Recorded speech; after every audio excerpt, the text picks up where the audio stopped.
Hello guys, gusto ko lang mag-share ng opinion ko about sa yung limitahan na daw yung pagstay sa OFW lounge, no? So actually, ako this year, twice ako pumasok dyan, March 1 and April 18, no? Na-observe ko naman na hindi naman crowded yung OFW lounge dyan sa may Terminal 1 at saan ba yung isang lounge na yan sa Terminal 2 or 3? Hindi ko alam mo saan yun. So, para sa akin, okay lang naman siguro na magstay hanggang umaga dyan, no? Kasi ako 8 o'clock ako mostly dumadating dyan, around 8 o'clock, tapos lalabas 5. Na-observe ko nga kasi twice ako pumasok ngayon dyan, hindi naman sa crowded. Pero yun nga, ang sabi ni UWA administrator na para pantay-pantay daw, no?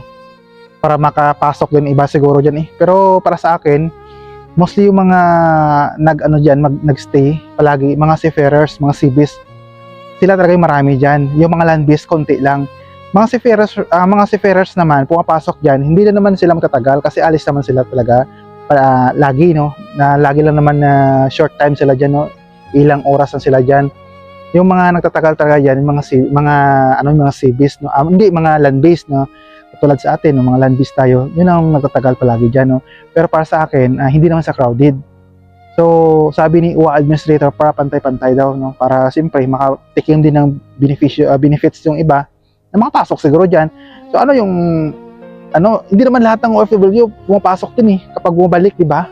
Mostly naman mga taga-province lang kasi malayo yung pinanggalingan eh.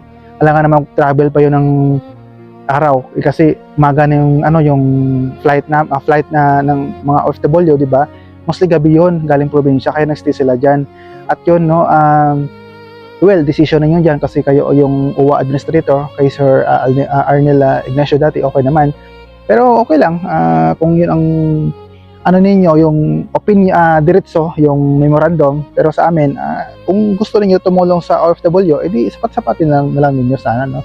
Kasi hindi naman sa crowded yun eh, sa totoo lang. Pero ito pa, yung mga staff minsan dyan, lalo na sa may, receiving area, sa Plada, yung tomboy dyan sa sa Terminal 1 na dyan, alam mo sino. Pero there is okay naman, okay makitungo, wala akong problema dyan. Yun ang na-observe ko lang. So, siguro, nagtitipid kayo dyan, nagtitipid kayo sa Roscaldo, pero masarap yung Roscaldo ninyo. Unlimited, okay naman. Pero lang yun lang yung thoughts ko, yung opinion ko, na sana kung gusto niyo tumulong sa mga OFW, sapat-sapat na lang ninyo, no? Hindi naman sa crowded, okay naman eh. Iwan ko ngayon kung crowded palagi dyan. Ngayon, hindi naman sa akin. Nung time ko na pumunta yan, twice naman eh. So yun lang ang opinion ko.